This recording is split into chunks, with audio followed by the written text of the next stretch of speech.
En primer lugar, permítanme presentarme. Soy Jesús Pérez Gil, miembro de la Junta Directiva de la plataforma One Health, en este momento vicepresidente de la plataforma. Represento en la plataforma y en la Junta Directiva a la Conferencia de Decanos de Biología de España,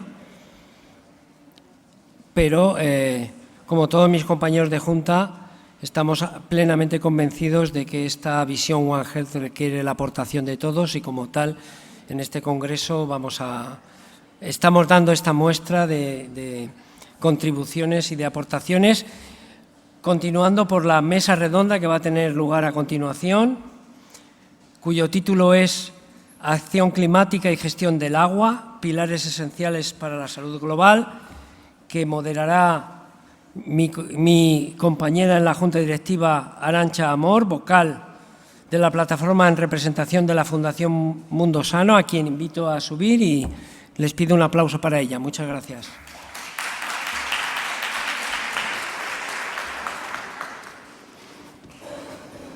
Bueno, me voy a sentar en una esquina. Buenas tardes a todos. Muchas gracias por asistir. Voy a proceder a invitar a nuestros ponentes de hoy rápidamente para no perder tiempo. Como ha dicho Jesús, trabajo en una fundación, soy médico y digo esto porque trabajo en enfermedades olvidadas que me parece que es un grupo de enfermedades en las que los ponentes que tenemos hoy aquí me los llevaría conmigo a cualquier programa. Hemos formado una especie de consorcio público-privado con gente implicada en producción de bienes esenciales como son alimentos, como son fármacos, con una persona encargada de incidir en las políticas públicas y con un perfil de un investigador. Bueno, sin más, paso a presentarlos a todos. En primer lugar, Francisca Baraza. Es comisionada del ciclo del agua y restauración de ecosistemas del Ministerio de Transición Ecológica y Reto Demográfico. Es una persona que haya desarrollado trabajos relacionados con educación ambiental, biodiversidad, áreas protegidas y que actualmente trabaja centrada en la restauración de ecosistemas, por favor, relacionados con zonas húmedas que están presentando situaciones de deterioro importante. Muchas gracias por venir. Bienvenida para acá. En segundo lugar, invito a Manuel Romero. Es consejero delegado de Emasesa, una empresa sevillana pública encargada de gestionar el ciclo integral del agua en Sevilla y su área metropolitana. Es una empresa con un firme compromiso por la salud pública y la protección del medio ambiente y su labor garantiza la calidad, la seguridad del agua en todas las fases del ciclo, desde la captación y potabilización hasta tratamiento de aguas residuales y su devolución al medio natural. Bienvenido. Gracias. Muchas gracias. Invito ahora a Joan Girona, es delegado institucional del Instituto de Investigación y Tecnología Agroalimentaria, una empresa de la Generalitat de Cataluña, adscrita al Departamento de Agricultura, Ganadería, Pesca, Alimentación y Medio Natural y es además investigador senior del programa de uso eficiente del agua en agricultura. Bienvenido, Joan. Gracias. Y por último, invito a subir a Yago Pindado. Yago es responsable de asuntos institucionales y ahora Yago me echa una mano porque su nombre viene en inglés y siempre lo confundo, en GSK, GlaxoSmithKline. Creo que no hace falta presentar GSK, es una empresa que tiene gran compromiso con, sobre todo, prevención y promoción de la salud por su gran inversión en vacunas y en fármacos para solucionar enfermedades infecciosas y muy específicamente enfermedades de poblaciones vulnerables, enfermedades desatendidas. Destaco además que GSK lleva implícita la misión que la ONU propone en el año 2015 y que se recoge en la Agenda 2030 del Desarrollo Sostenible de mejorar la vida de todos al tiempo que garantiza el cuidado del planeta. Pues bienvenidos a todos, muchas gracias por asistir y yo creo que sin más empezamos a exprimirlos y a que nos cuenten todo lo que nos podrían contar hoy, muy interesante. Empiezo con Paca y no quiero caer yo en En obviedades, como hemos visto a lo largo de todo el Congreso ya, es obvio que el estado de salud de los ecosistemas incide en la salud humana, en la salud animal, y en este conglomerado de One Health el agua parece un poco el hilo conductor fundamental que cohesiona a todos ellos.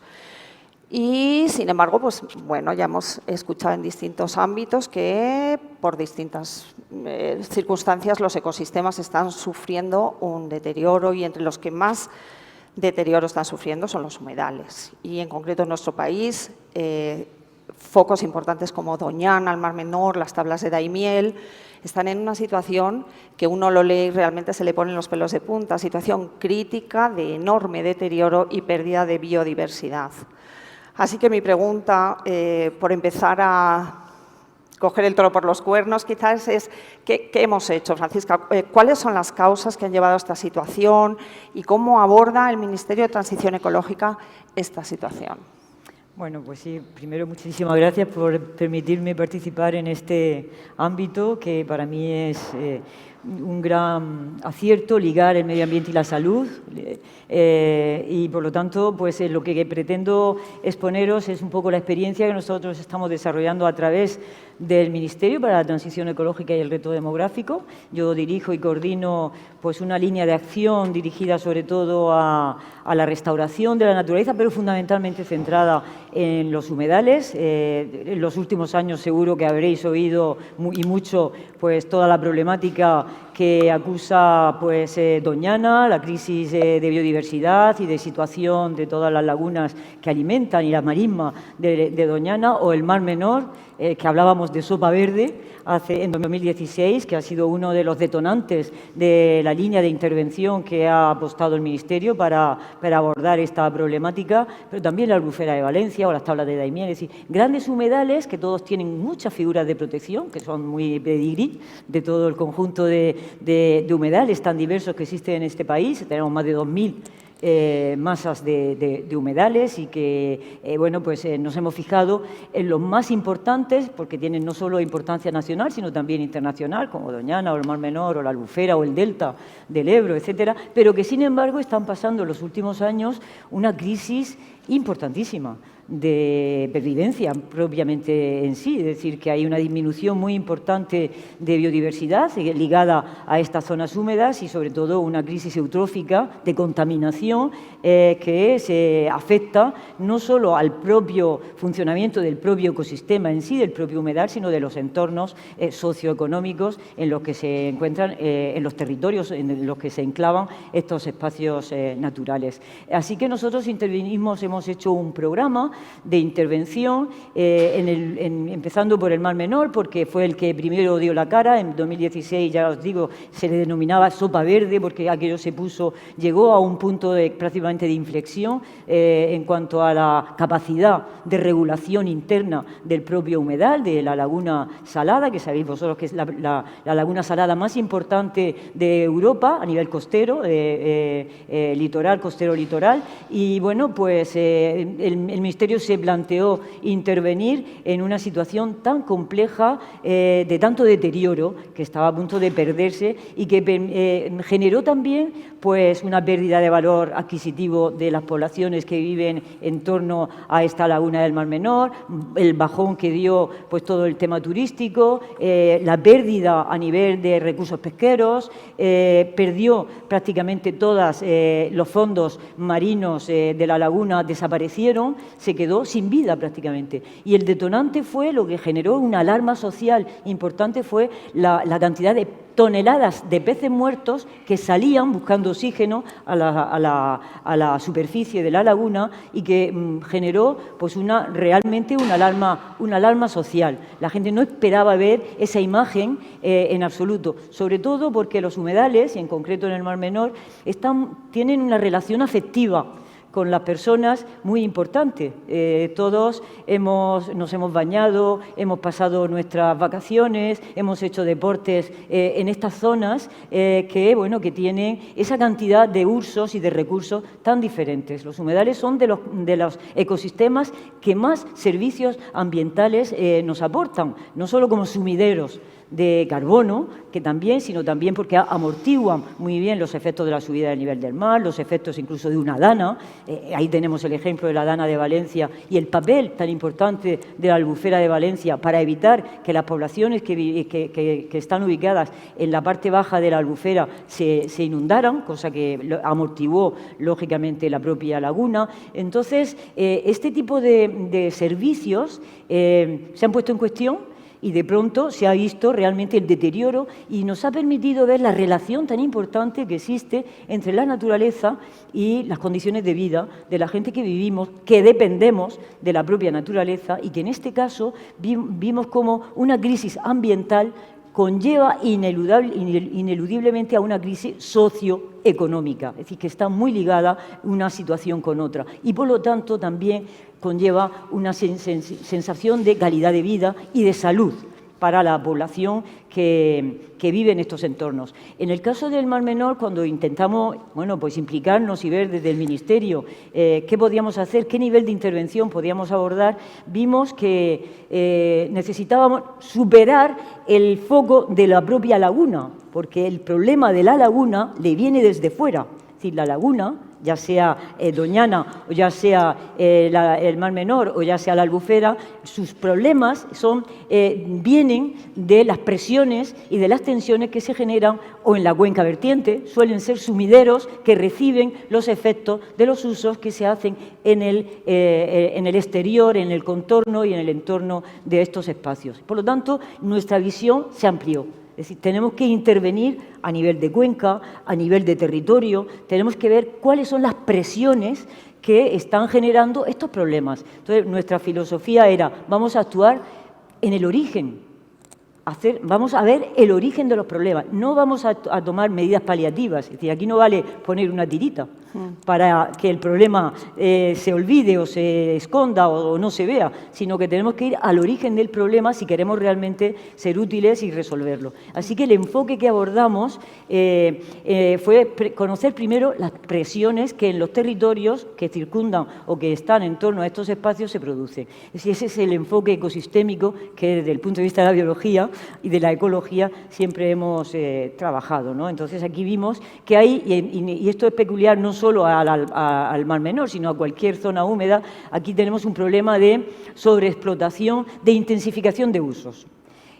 Todos los humedales tienen prácticamente las mismas causas, las mismas presiones, y es la intensificación de usos de la agricultura y de la ganadería, la intensificación debido a las urbanizaciones y un deterioro importante debido a esa intensificación y sobre todo a esa industrialización, muchas veces pensando que las cosas no tienen límites.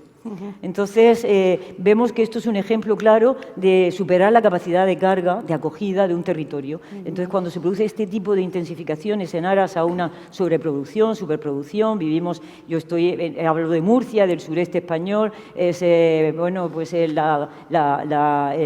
reservorio que alimenta prácticamente a toda Europa, las hortofrutícolas allí, las grandes empresas que están dedicadas sobre todo a la exportación de productos. Esto genera pues una sobreproducción, una intensificación que expolia pues los recursos hídricos, el agua, el suelo, la calidad del suelo, etc. Entonces, abordamos un planteamiento de intervención dirigido a las presiones, cuáles son los sectores y cuáles son las posibles soluciones. Déjame que te corte en este momento, porque hablando de industrias productoras, me gustaría preguntarle a Yago, está haciendo un tanteo de qué visión tiene mucha gente fuera de la industria farmacéutica. Yo también trabajo dependiendo de una industria farmacéutica y hay ciertas visiones negativas del tema. Me gustaría que nos explicaras cuál es la visión desde la industria farmacéutica sobre la protección de recursos esenciales como el agua y qué medidas usa una compañía como GSK.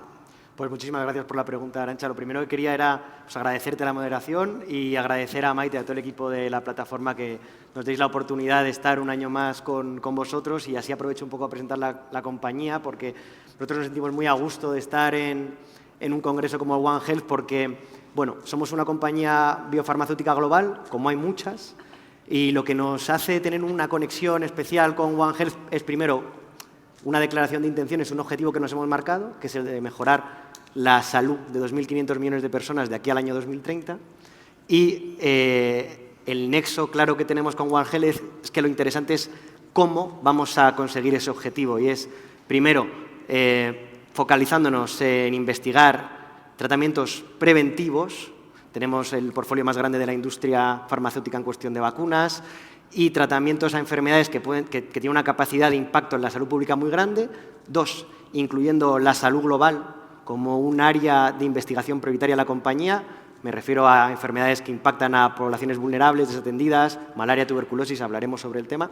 Y el tercer punto es que desde la compañía entendemos que es imposible cuidar de la salud de las personas si no cuidamos del planeta en el que vivimos, ¿no? Y eso entronca perfectamente pues, con esta mesa y con el objetivo de la plataforma. Entonces, dicho eso, la gestión del agua, por supuesto, entra dentro de este tercer punto, ¿no? De cuidar del planeta donde vivimos. Entonces, desde GSK, pues antes de poner en marcha cualquier plan de acción, hicimos un poco, también lo que estaba comentando Paga, que es un poco hacer un análisis de situación. Es decir, lo primero es analizar dónde está la mayoría de nuestros impactos hídricos en la gestión del agua, que es en un 95% a lo largo de la cadena de suministro nuestra y de nuestros proveedores, que es algo muy importante, también los terceros con los que trabajamos. Y lo segundo fue, nosotros al final somos una compañía global que tenemos una cadena de suministro a lo largo y ancho de todo el mundo, ¿no?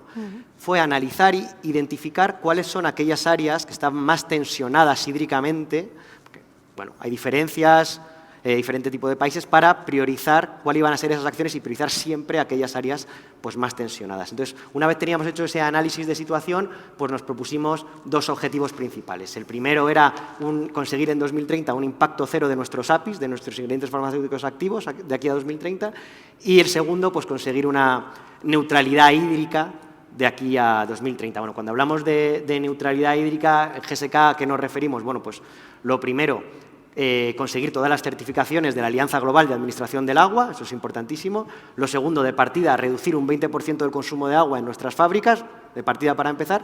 Y lo tercero es, de alguna manera, compensar, devolver a las cuencas hidrográficas el agua que estamos utilizando nosotros en nuestra cadena de suministro. Estos son los tres objetivos que nos estamos marcando para conseguir esto a 2030. En los últimos 10 años ya hemos reducido un 35% el consumo del agua, o sea que vamos por buen camino y...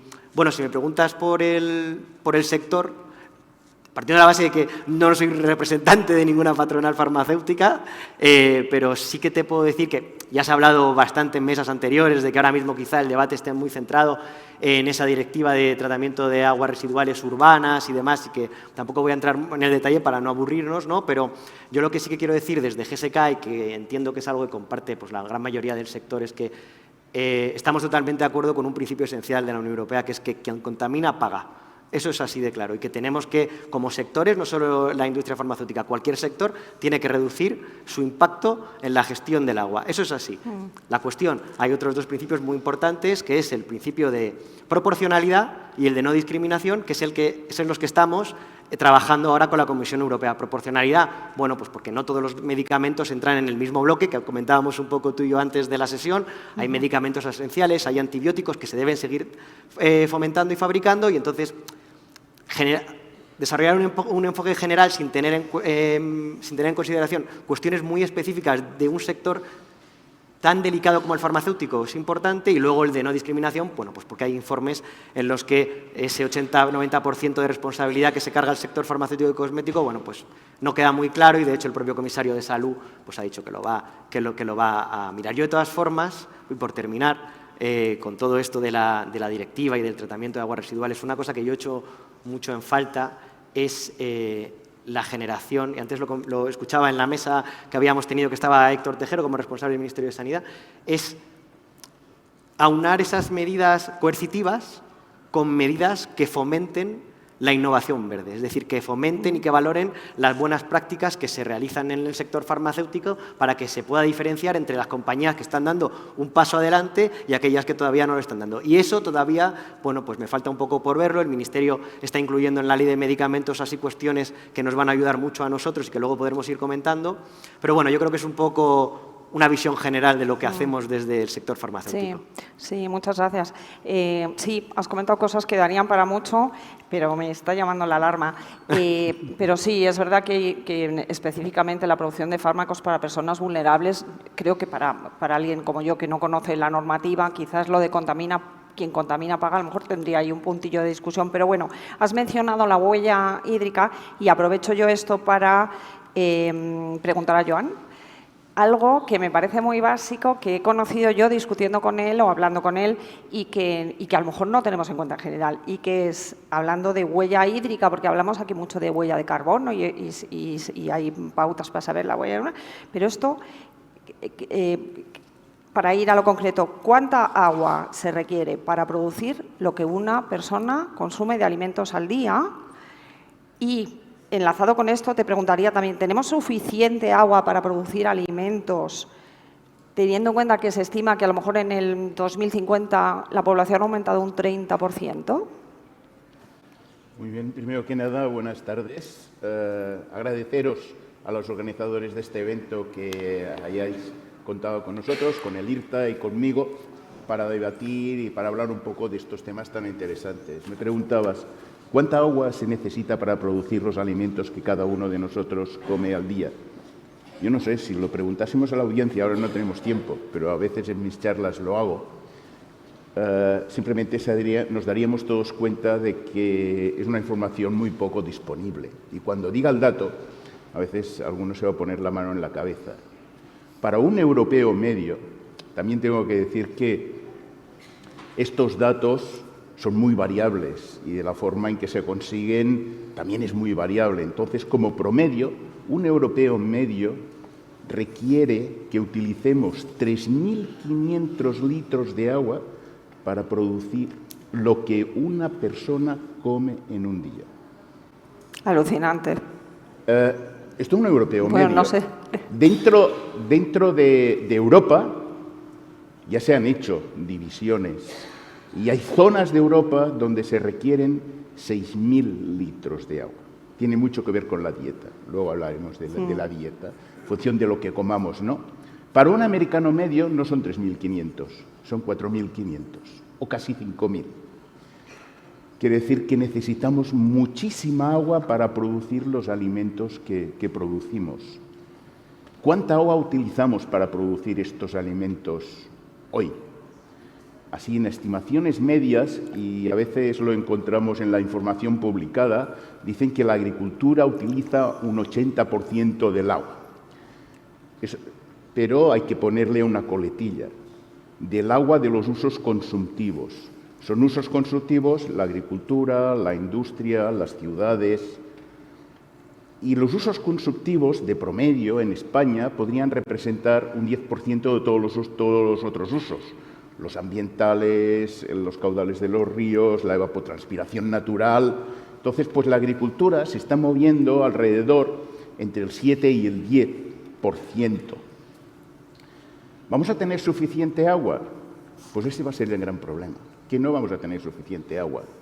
Porque, aunque dices, hombre, producir el alimento de una persona necesitamos muchísima agua, pero luego tan solo estamos utilizando entre el 7 y el 10. Pero es que esto ya es un tope. De aquí ya no podemos pasar. Tenemos que bajar. Y por un lado tenemos que bajar, por el otro vamos a ser más habitantes en este mundo. ¿Y cómo solucionamos el enigma? Pues solo de una forma, siendo más eficientes. Intentamos ahora, y esta es una de las grandes líneas de nuestro departamento, no tan solo de nuestro, de toda la gente que trabaja en riego y en investigación y en desarrollo y en tecnología en el mundo, si seríamos capaces de producir los alimentos que una persona consume, no con 3.500, sino con 2.500 o con 2.000. Este sería el objetivo, aparte de otras cosas, ¿no? De las dietas, del despilfarro de alimentos que a veces tenemos, pero el objetivo sería reducir mediante conocimiento, técnicas, aplicarlas, y este sería el objetivo. Sí. Pero sí quédense en mente que producir los alimentos que cada uno de nosotros consumimos es extremadamente costoso en términos de agua. de Y huella hídrica. aquí antes estaba comentando lo importante que es el agua para todo. Ustedes tienen el lema de One Health y nosotros se lo hemos copiado. Nosotros hablamos de One Water. La idea es que tenemos una única agua y tenemos muchas cosas que hacer con este agua. Entonces el mensaje es que tenemos que ser muy eficientes en todos los ámbitos y desde la agricultura este sería nuestro objetivo. Perfecto. Bueno, a ver, no sé, me queda un poco así, pero bueno, vamos a ello. Hablando de eficiencia, vamos a preguntarle a Manuel. Uno parece obvio, ¿no? Cuando uno piensa, bueno, pues aquí esta empresa se dedica al cuidado del ciclo del agua, parece obvio, pero y sabemos que lleváis tiempo aplicando el enfoque One Health en vuestra gestión, pero ¿puedes explicarnos a grandes líneas cómo una empresa como la vuestra contribuye a One Health? Pues sí, voy a intentarlo. Primero, muchas gracias a la plataforma por invitarnos. Es un honor estar aquí compartiendo pues los enfoques de One Health. Y bueno, Macesa es una empresa pública que se dedica a la gestión del ciclo integral del agua en la ciudad de Sevilla y su área metropolitana. En total abastece a más de 1.100.000 personas, que son de 12 municipios.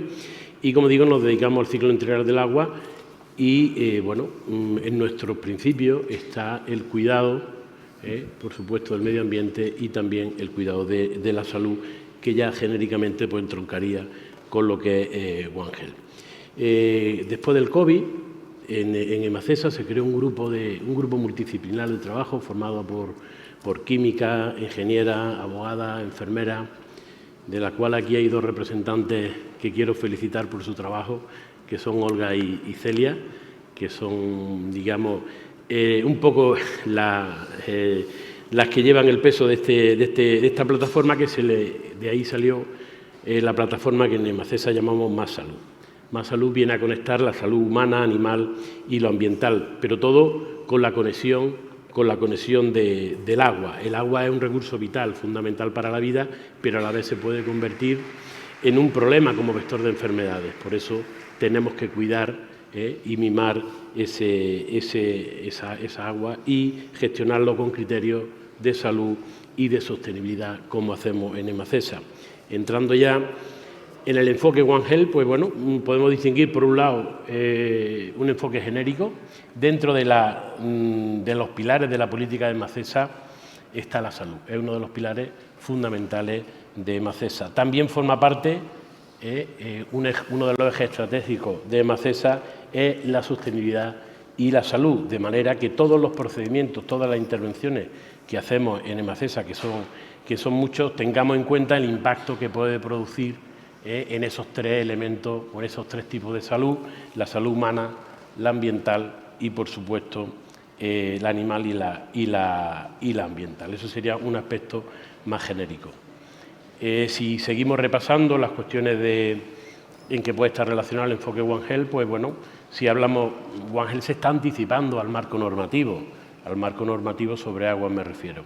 Concretamente, y por poner algún ejemplo, porque si no me alargaría demasiado, por ejemplo, la nueva directiva de aguas residuales que se aprobó en enero del 25 de este año, todavía no se ha traspuesto al ordenamiento jurídico español, pero bueno, en el artículo 1 establece esta directiva marco de agua que uno de sus objetivos es proteger la salud y proteger el medio ambiente.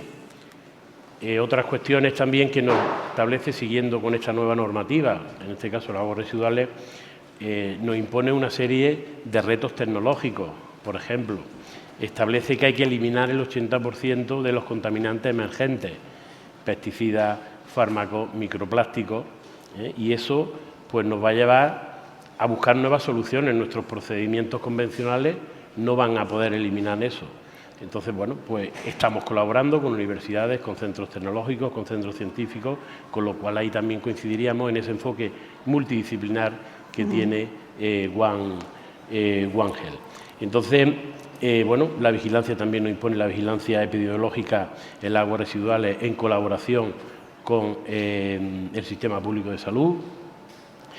Nos establece esa directiva que la gestión de riesgos como prevención, y además hay que realizar un plan de gestión de riesgos de las aguas residuales en el año 27. En Emacesa ya tenemos equipos trabajando en eso. Otro tema muy muy conflictivo, muy polémico, que es la responsabilidad ampliada del productor, que eso lo recoge la ley, la directiva, y habrá que también tenerlo mucho en cuenta y, lógicamente, está íntimamente relacionada con la salud. Y ya un tercer aspecto de esa relación, de ese enfoque One Health en Emacesa, pues sería nuestra gestión diaria.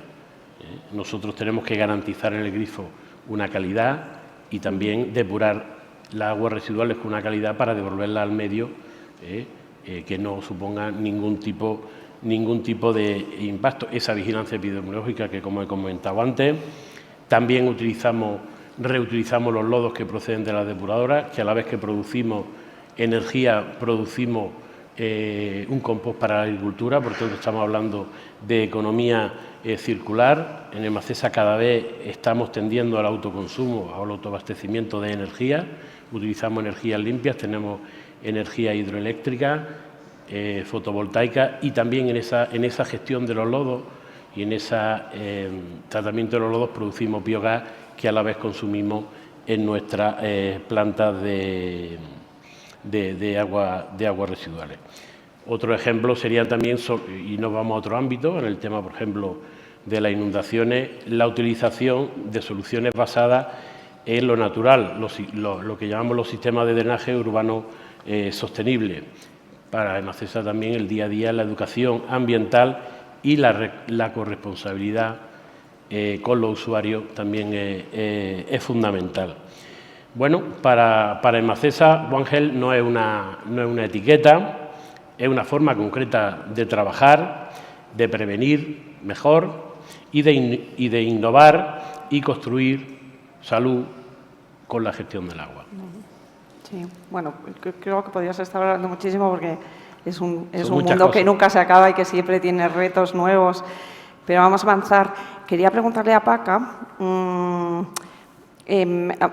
claro, tú has hablado de los humedales del Mar Menor y de la región de Murcia, pero entiendo que el Ministerio tiene competencias que son un poco limitadas porque las competencias corresponden a las comunidades autónomas y no sé si ahí entra en consideraciones de solidaridad o no, más allá de la solidaridad, consideraciones más técnicas.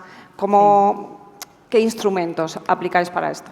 Sí, bueno, efectivamente, como bien dices, en este país las competencias están muy repartidas y la mayoría de las competencias de medio ambiente y del territorio, lógicamente, competen a las comunidades autónomas. Para que el Ministerio, la Administración General del Estado, pueda intervenir en los territorios, o bien declara de interés general las actuaciones, o difícilmente puede abordar algunas de las cuestiones que son fundamentales. Es decir, que en este caso tuvimos el primer problema nos lo encontramos ahí.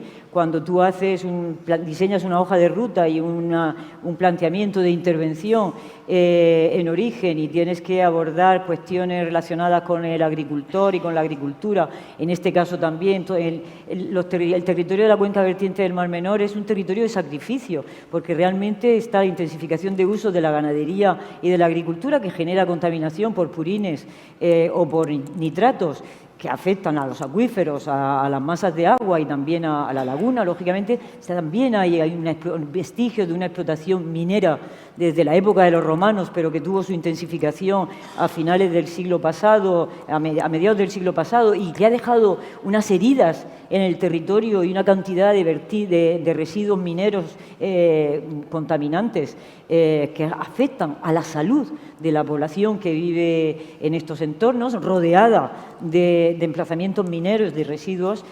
Bueno, todo eso que compete a las comunidades autónomas. Para poder intervenir hay dos mecanismos. Por una parte, la vía rápida, que es declarar de interés general esas determinadas actuaciones a través de un decreto o normalmente de un real decreto, y sobre todo también establecer mecanismos de cooperación y colaboración con el Gobierno regional que competa. En este caso, con el Gobierno regional de Murcia, en Doñana con la Junta de Andalucía, establecemos mecanismos de cooperación y colaboración porque, por otra parte, este tipo de problemas son de una complejidad que tampoco la solución está en la intervención de una sola administración, sino que, bueno, a todo el mundo hay que implicarlo en la búsqueda de las soluciones, tanto a la sociedad civil y los sectores productivos que trabajan en el territorio o actúan en el territorio, como sobre todo a las administraciones, la local, los ayuntamientos y también las comunidades autónomas. Y en este caso, pues ha sido una andadura a veces difícil, porque además en nuestro país coincide muchas veces que el gobierno regional es de un color político, el gobierno del Estado, la administración central es de otro color político, todo eso genera, como bien sabéis, sus complicaciones, pero todo este puzzle de situaciones, pues le estamos buscando la salida a través de mecanismos, unas veces informales, a través de acuerdos de técnicos de una administración y otras veces formales, estableciendo comisiones interadministrativas, la ministra de turno, en este caso la vicepresidenta que teníamos, Teresa Rivera, fue la que apareció allí en la Junta de Andalucía, se hizo la foto con el presidente de la Junta y a partir de ahí ya se establece un mecanismo de colaboración. Rompes un poco esa situación, ¿no?, de impasse que muchas veces, o de falta de entendimiento que hay muchas veces entre las administraciones, porque es necesario, si no, no avanzamos. Y para buscar precisamente las soluciones tenemos que integrar a todos en ese aspecto y eso ha sido fundamental. Así que hay instrumentos de carácter más normativo, como declaración por decreto de interés general de determinadas actuaciones, o bien de saneamiento, o bien de intervención. Aquí creamos un cinturón verde, una serie de actuaciones, o bien de restauración minera, que competen a la comunidad autónoma, pero que asumió el Estado, igual que asume muchas veces las depuradoras, la construcción de depuradoras o lo que sea, que competen a las comunidades autónomas, pero que las asume el Estado declarándolas de interés general. Pues en este caso fue uno de los mecanismos para abordar esta posible solución que intervenía a todos los niveles, restauración minera, restauración también del territorio, a nivel de actuaciones incluso en parcela, a nivel de agricultores, tenemos que intervenir cuando eso compete a la Consejería de Agricultura del Gobierno regional de turno. Entonces, y luego se necesita llegar a la población, hacerla partícipe, y esa es otra de las cuestiones que estamos trabajando cuando trabajamos una línea de encuentros por el Mar Menor, donde queremos proyectar qué futuro queremos para nuestro territorio y para nuestro espacio, porque el futuro que queramos, para que nuestros hijos lo disfruten, tenemos que construirlo en el presente. Entonces, hay toda una tarea, un trabajo a muchos ángulos y implicando la complicidad y buscando la complicidad de todos. Y una cuestión muy rápida, este tipo de aspectos que cada vez se van a ver mucho más a menudo, es decir, que el ejemplo de Doñana o el Mar Menor mañana puede ser el Mediterráneo en todo su conjunto, es decir, el cambio climático está exacerbando y acelerando muchísimo una serie de procesos que cada vez son más recurrentes y cada vez más impactantes en los territorios y en las personas. Y eso lo tenemos que tener en cuenta a la hora, desde todas las administraciones públicas, desde luego, y meterlo a nivel cultural en la mente de todos los ciudadanos para que estemos preparados a los cambios que se nos avecinan, o nos establecemos mecanismos de adaptación y de anticipación, o difícilmente vamos a tener un futuro que estemos preparados para asumirlo a todos los niveles. Sí, ya hemos comentado largamente y ayer Maite específicamente. No, perfecto. Paca, muchas gracias. Perfecto. Y además me permite tu discurso, bueno, un poco juntarme con el de Maite de ayer de, bueno, es fundamental concienciar y educar, y no educar, ¿no?, sino dar información para que la ciudadanía también maneje esa información y sepa y tenga esa independencia para saber. Y, bueno, un poco ligando con esto, te pregunto, Yago, teniendo en cuenta que la acción climática es un factor diferencial en la perspectiva One Health, ¿cuál es la visión de GSK sobre la responsabilidad climática del sector farmacéutico? No, es totalmente lógico que el cambio climático sea un pilar del One Health, porque que el cambio climático es uno de los mayores retos en salud a los que se enfrenta el mundo en la actualidad es un hecho, no lo digo yo, lo dice la OMS, y además la ciencia lleva años y años alertando del impacto en salud de cuestiones como la contaminación atmosférica o el aumento de temperaturas relacionadas con el cambio climático. De hecho, si no recuerdo mal, la contaminación atmosférica ya está entre las 4 primeras causas de muerte prematura a nivel mundial, y el cambio climático trae aparejado un montón de impactos en salud, muertes por calor y demás, y también en el ámbito que nos toca un poco en GSK, bueno, pues también puede generar que estas enfermedades transmitidas por vectores de climas más tropicales incluso puedan desplazarse a otro tipo de partes, ¿no? de sectores. Entonces, no, esto es muy claro, o sea, la realidad es muy clara y yo aquí siempre apelo a la responsabilidad doble, no solo del sector farmacéutico, yo voy más allá, incluso del sector sanitario, porque tenemos una doble responsabilidad. Primero, como un sector emisor que somos. Y segundo, porque somos un sector cuyo objetivo es generar bienestar y salud a la población. Entonces, no tiene ningún sentido. Volvemos a lo que hablábamos al principio de que uno de nuestros objetivos es, si queremos impactar en la salud de las personas, tenemos que impactar en la salud del planeta, ¿no? Es decir, no tiene ningún sentido que una compañía o un sector que se dedica a mejorar la vida de las personas no tenga un foco en el ámbito, pues, como el cambio climático. Entonces, estamos hablando, por ejemplo, del sector salud, que es algo que se ha repetido hasta la saciedad, pero bueno, lo vuelvo a traer a colación. El impacto, la huella de carbono del sector salud en su conjunto es un 4.4, que sería el quinto país, si fuese un país, el quinto país emisor, ¿no? Y ante eso, pues todo el mundo tiene que arrimar el hombro y tiene que poner una serie de medidas. En el caso de GSK, bueno, pues las medidas son muy claras. Impacto neto cero en el clima para 2030, impacto positivo en la naturaleza para 2045. Y esos dos objetivos pues tienen un montón de acciones. Ya hemos hablado un poco de los recursos hídricos, forestal, biodiversidad. Por ejemplo, bueno, pues nosotros hemos conseguido liderar el Dow Jones Sustainability Index en el sector durante muchos años, fuimos patrocinadores principales de la COP21, o sea que tenemos una larga experiencia en todo el tema de mitigación.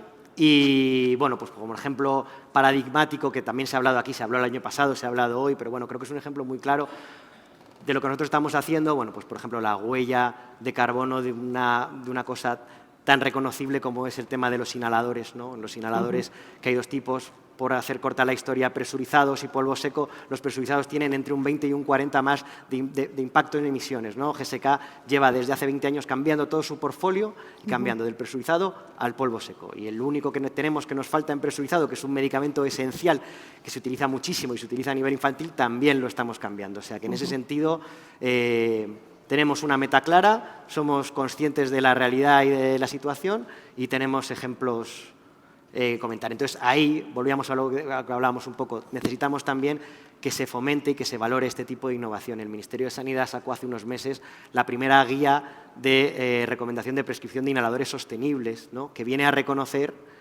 pues, que siempre que se pueda se prescriban estos inhaladores sostenibles, siempre que se pueda, para que sea viable para el paciente y demás. Y eso es un poco los inputs positivos que necesita también todo el sector sanitario para seguir avanzando. Entonces, bueno, esto es un poco lo que estamos haciendo. Muy bien. Bueno, es que podría yo empezar a preguntarte ahora, pero no me queda, no sé, mi maestro de ceremonias me tiene abandonada, no me dice cuánto me queda, pero creo que vamos un poco justos para todo lo que quería preguntar. Joan, volviendo un poco a aterrizar en algo que quizás es desconocido, bueno, por lo menos para mí, es una cosa nueva que he descubierto hablando contigo, y que me lleva un poco, tú has hablado del consumo de un ciudadano medio europeo, de un ciudadano americano, y me hace pensar, ¿son las poblaciones de países en vías de desarrollo más vulnerables? ¿Están sufriendo estas poblaciones una discriminación añadida? A lo que voy. ¿Es la misma cantidad de agua necesaria independiente de la dieta o la dieta va a influir en la cantidad de agua que va a consumir una persona? Ya, de entrada, influye mucho.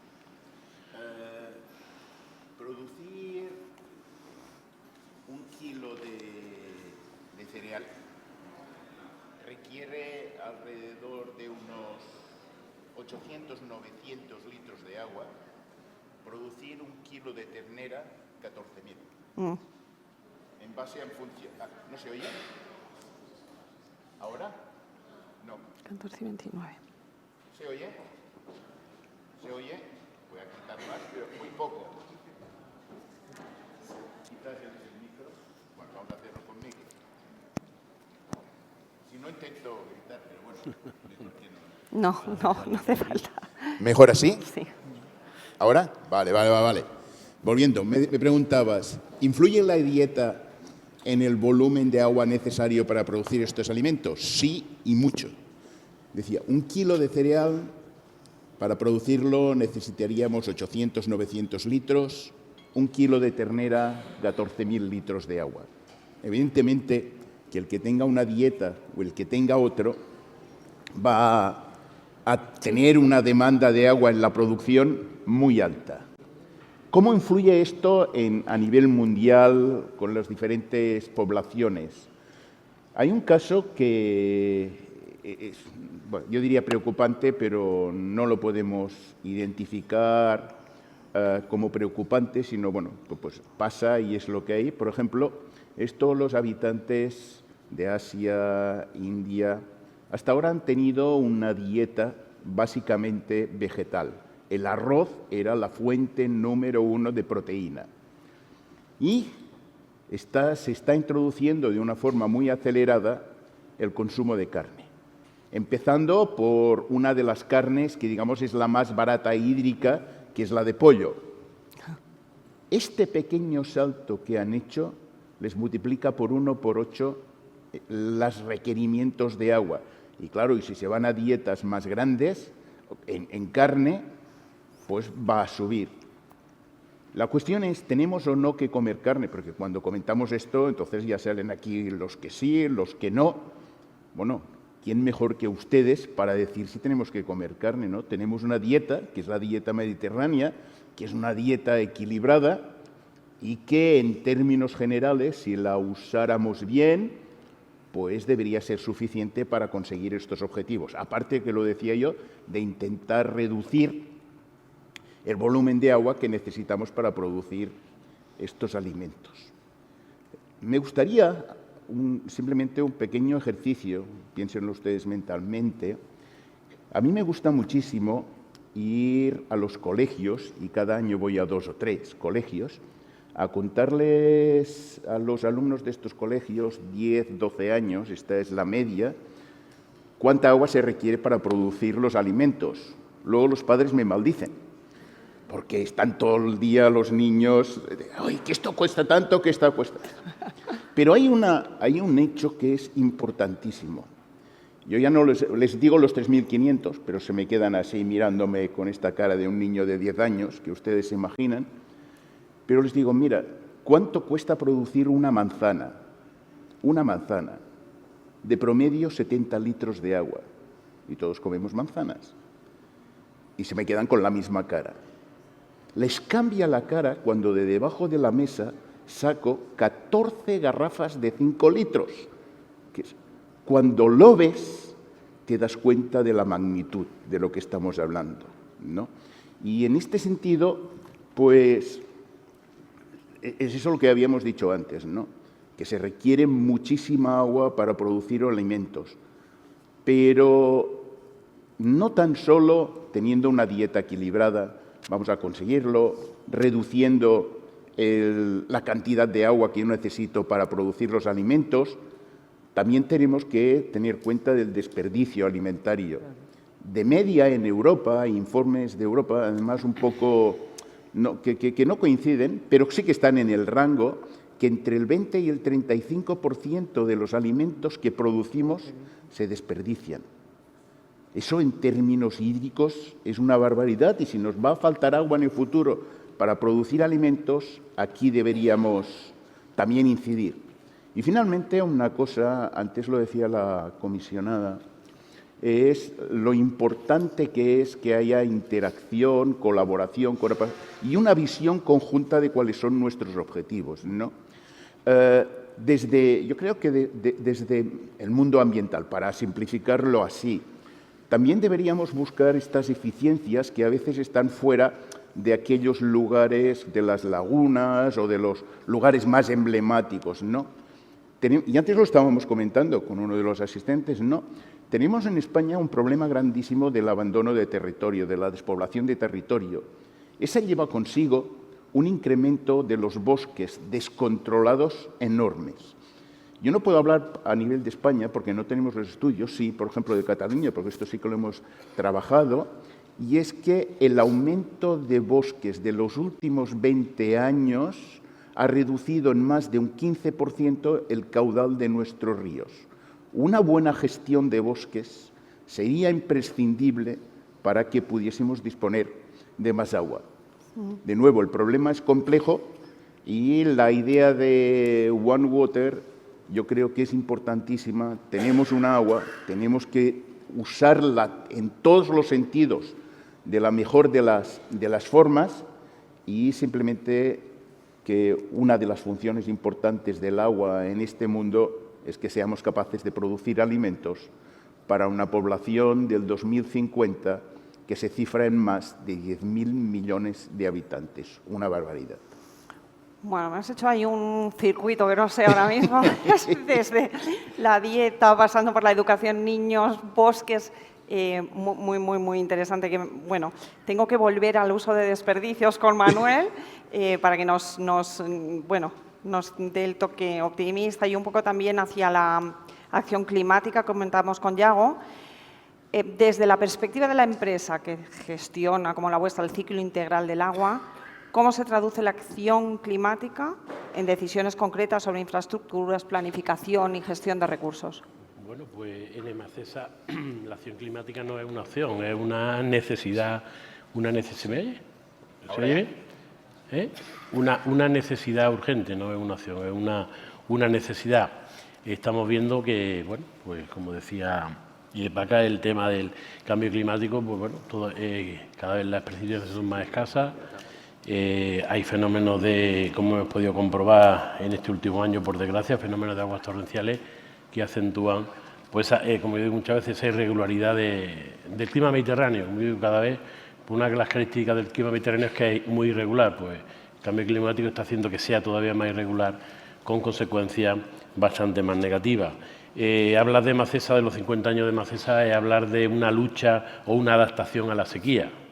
Voy a comentar, para no extenderme mucho, simplemente hemos sufrido, ahora mismo estamos en un estado de normalidad, tenemos los embalses llenos y bueno, estamos bastante más tranquilos, pero es que hace un año estábamos en un estado de sequía bastante preocupante. Y si comparamos la sequía que tuvimos en el año 90, que es la última que recordamos más o menos intensa, que acabó en el 95, y esta que hemos sufrido ahora, la del 95, fueron 3 años, esta han sido 6 y ha sido más intensa. En el 95 hubo cortes de agua en la ciudad, se bajó la presión y se bajó la calidad del suministro. Y en esta no hemos tenido esos problemas, habiendo durado más y siendo más intensa. Entonces nos reflexionamos, ¿qué ha cambiado? Pues ha cambiado que tenemos nueva infraestructura.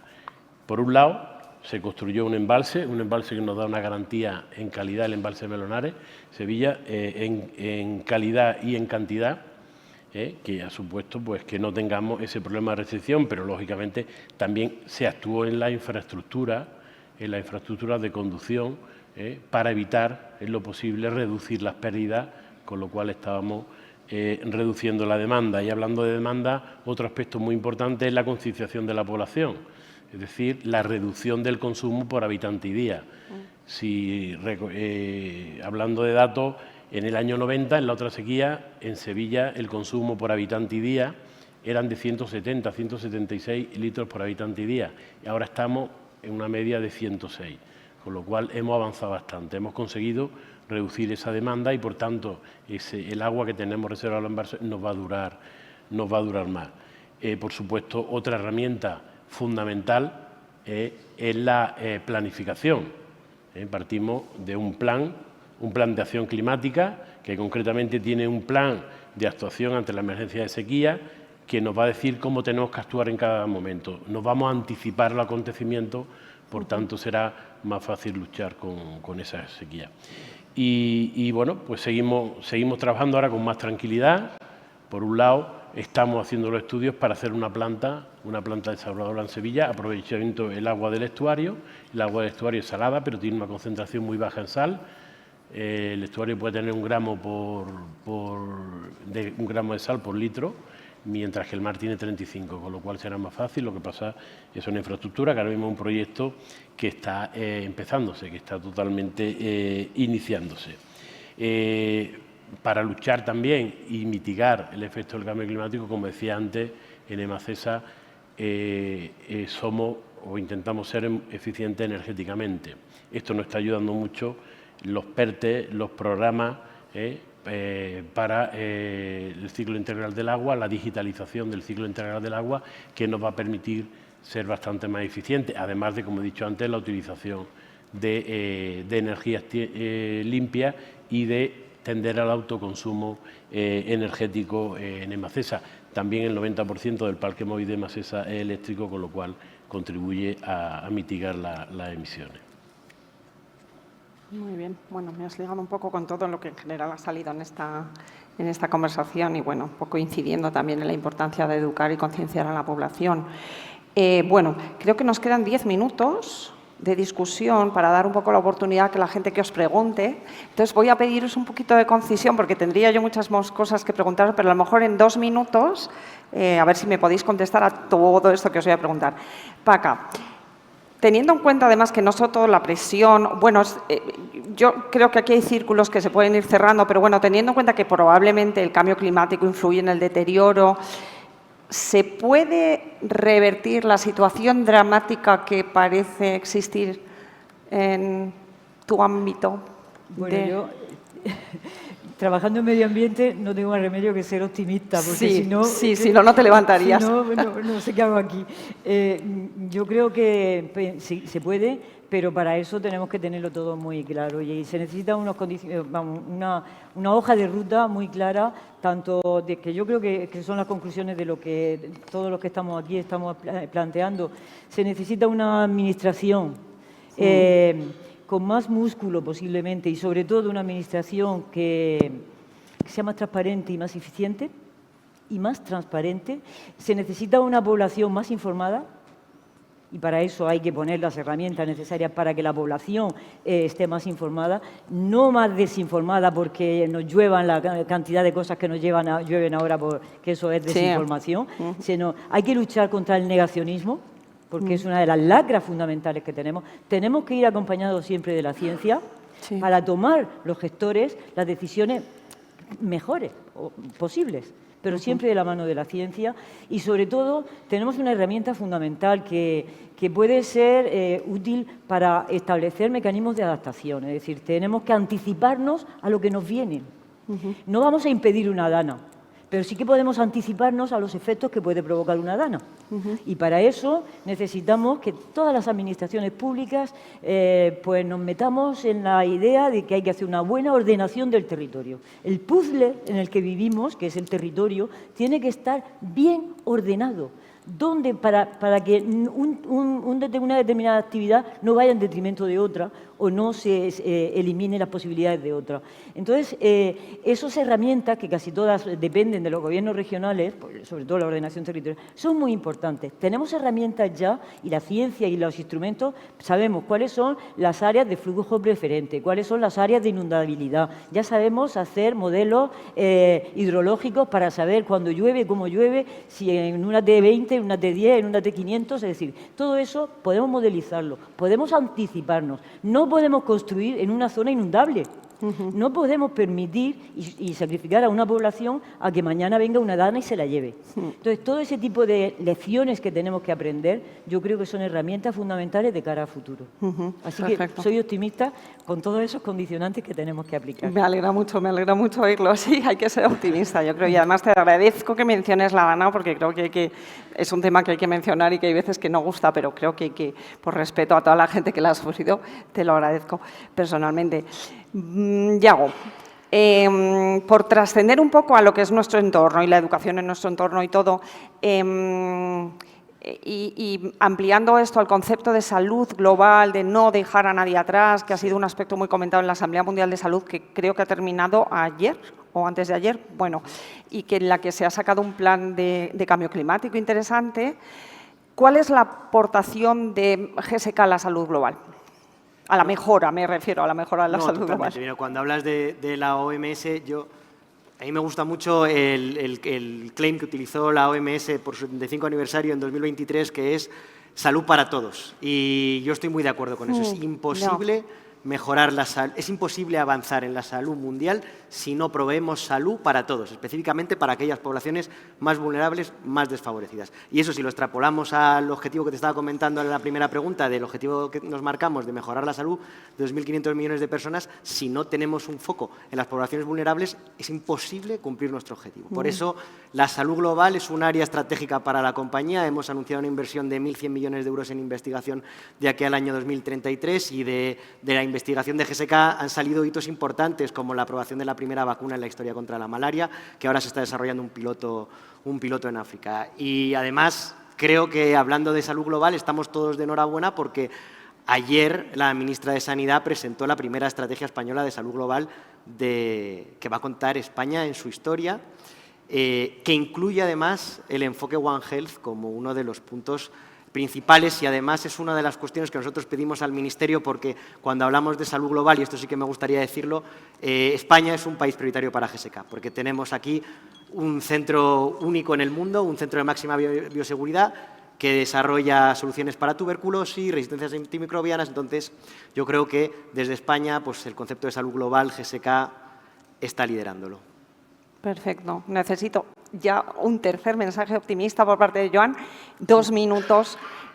Creo que lo has anticipado un poco en la respuesta anterior, pero bueno, por especificar, ¿hay tecnología, tenéis los expertos tecnología y conocimiento suficiente para producir alimentos con menos agua? 2 minutos. 2 minutos, pues sí. Muy bien. ¿Se oye? ¿No se oye? ¿Se oye? Ah. No. De nuevo aquí, ¿no? ¿Ahora sí? Tampoco. A lo mejor se ha apagado. ¿Ahora? Sí. Ahora sí. Vale. Bueno, respuesta, sí. Muy bien. Hay tecnología. Evidentemente tenemos que mejorarla.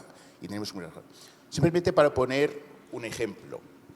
Desde hace mucho tiempo se está investigando pues, la sensibilidad de los cultivos a la falta de agua, cuáles son sus indicadores, en qué momentos podemos regar o no podemos regar, toda la agronomía.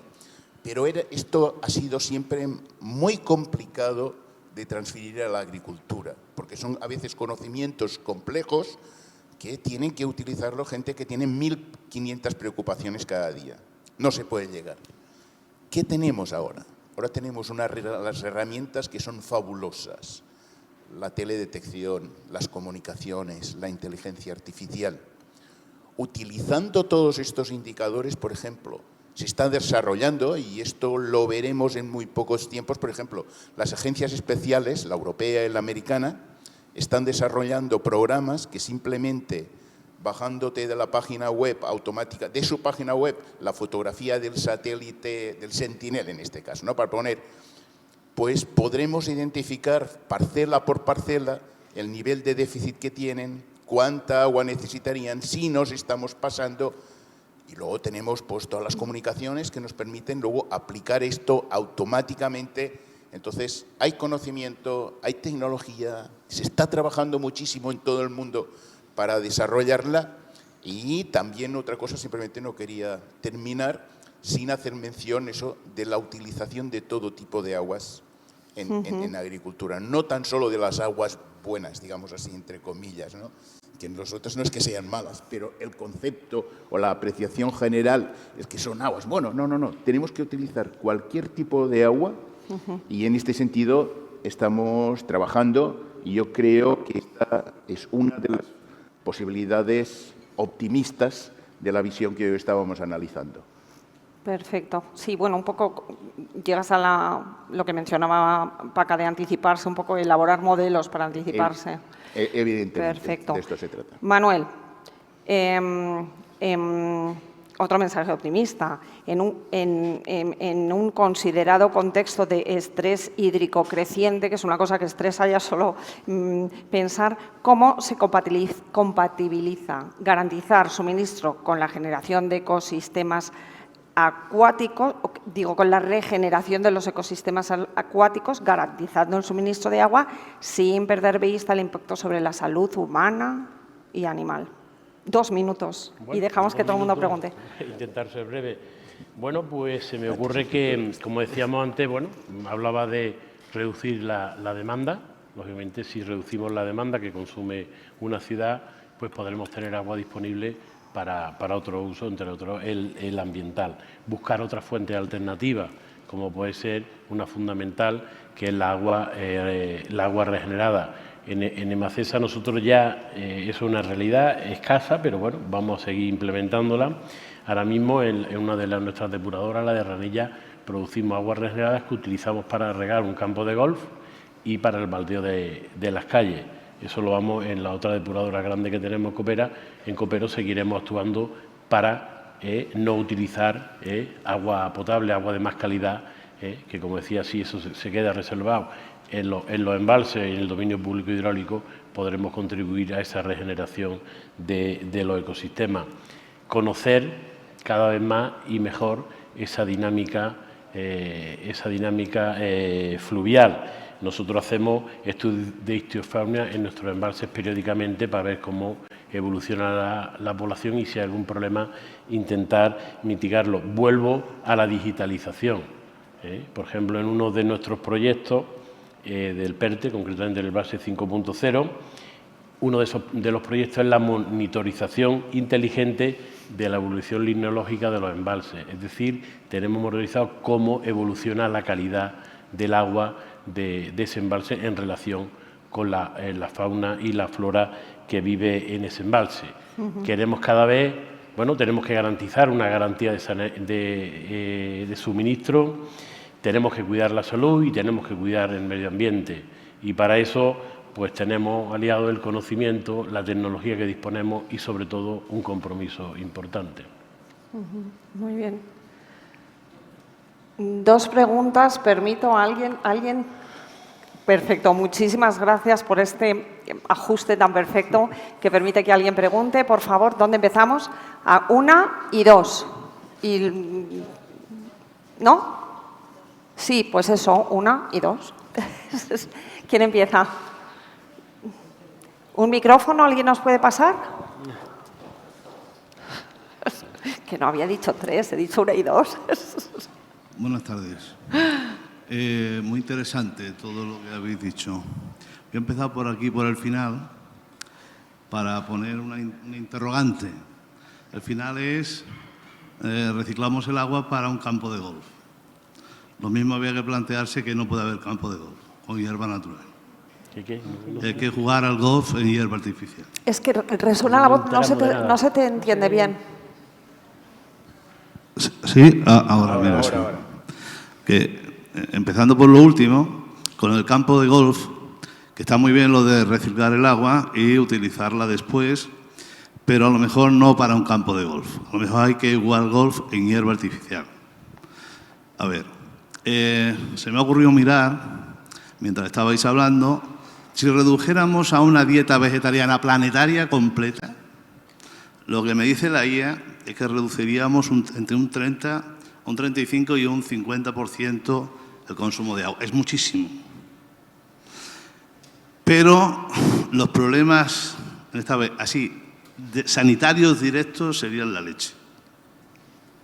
Con lo cual, vamos, también lo dice la IA, no, pero vamos, cualquiera lo puede imaginar, ¿no? Déficit de vitaminas, minerales, etcétera. Pero es que aunque tuviéramos todo el agua del mundo, no hay suelo que lo aguante. Y esto sí que es un enfoque One Health. ¿Alguien quiere comentar? Sí, totalmente de acuerdo, ¿no? Lo que usted ha comentado, pues, bueno, ¿qué dieta tenemos que tener? Esto lo tienen que decir ustedes, nosotros. Pero vaya, basándonos en el conocimiento que tenemos, la dieta mediterránea es una dieta equilibrada y el otro problema que no hemos mencionado es la disponibilidad de los suelos, con lo cual tenemos que trabajar muchísimo en el desperdicio de alimentos, en ser realmente muy cuidadosos con lo que comemos y probablemente luego, que es otra de las cosas que hacemos, por ejemplo, en los que trabajamos en investigación y todo el mundo de la agricultura, es intentar incrementar la producción por metro cuadrado de suelo. Pero vaya, es que no hay una solución, son todas las soluciones, igual que hemos dicho con el tema del agua, y estábamos hablando medio ambiente y agricultura, que a veces parece que están uno contra el otro, no, tenemos que buscar una solución, y ahí es donde está el dilema, totalmente de acuerdo. Y pasamos a la segunda pregunta, no podemos detenernos. Hola, yo soy paciente de asma grave de riesgo vital. Soy presidenta de ASMAVI y presidenta de la Asociación Asma y Alergia España. Y en este caso, bueno, yo quería hacer un comentario simplemente sobre el tema de los inhaladores. Acércate un poquito más. Sí, sobre el tema de los inhaladores, que realmente sí que en la última, digamos, normativa que ha sacado el Ministerio de Sanidad se ponía obviamente que en los casos en los que sea posible se haga ese cambio de inhalador, pero siempre bajo estrictas condiciones médicas, es decir, no simplemente por la contaminación. Y voy a decir por qué. Yo soy intolerante a los inhaladores de polvo seco y no es que sea intolerante. A mí el polvo seco de los inhaladores me provoca una crisis asmática en la que me han llevado a intubarme 3 veces. Con lo cual creo que hay que dejar claro que esos cambios de inhaladores no pueden estigmatizar a los pacientes, porque hay muchos pacientes que están dejando de tomar los inhaladores presurizados porque contaminan, porque se está dando ese mensaje. Eso nos está trayendo más ingresos en hospitalización, empeoramiento de los pacientes, y nosotros desde la asociación lo que estamos haciendo es sobre todo fomentar la adherencia al tratamiento de mantenimiento, no al de rescate, y que solo se cambien los inhaladores bajo estrictos criterios clínicos, no por contaminación, porque si no nos metemos en otro tema de salud en los que los pacientes que no tienen la información completa pueden tener una información errónea y pueden empeorar mucho su calidad de vida. Con lo cual, simplemente hacer esa puntualización, que sí que se sacó esa normativa en la que yo además participé, pero que realmente es bajo estrictos criterios clínicos, no solo por la contaminación que puede llevar la huella de carbono que puede dejar un inhalador presurizado en comparación con uno de polvo seco. Simplemente esa pequeña matización, porque es un peligro, yo creo, y yo lo estoy viendo, que es un peligro para los pacientes simplemente dar ese mensaje sin dar más información. No, estoy totalmente de acuerdo contigo, y además creo que en mi intervención he priorizado siempre la calidad de vida del paciente, y eso sí. Entonces yo simplemente me remito a la guía del Ministerio, porque además si tú has participado en ella, pues felicitarte, porque creo que está perfecta y creo que ejemplifica muy bien lo que estamos hablando. Nuestra responsabilidad como compañía farmacéutica en el ámbito climático es que todo lo que podamos hacer lo hagamos, siempre priorizando al paciente, y no somos nosotros o las autoridades sanitarias, en este caso es el Ministerio de Sanidad, el que desarrolla una guía muy clara, blanco sobre negro, de lo que se puede, lo que no se puede y dónde se prioriza el paciente. Nuestra responsabilidad como compañía farmacéutica, todo lo que podamos hacer lo haremos, priorizando al paciente y también la salud del planeta, ¿no? Yo creo que es un poco por ahí, así que te agradezco el punto porque es súper importante y súper alineados, claro. Sí, perdóname, pero no tenemos más tiempo. Muy buena, muy interesante apreciación y muy buena respuesta. Me está dando un toque mi maestro de ceremonias. Quiero agradecer a estos 4 ponentes todo lo que han estado compartiendo con nosotros aquí. Me lo han puesto además muy fácil, han colaborado conmigo para que esto salga bien. Se me han quedado muchas preguntas en el tintero, así que Maite, en el próximo congreso creo que debemos invitarlos si no nos vemos antes. Muchísimas gracias a los 4. Muchas gracias. Muy bien.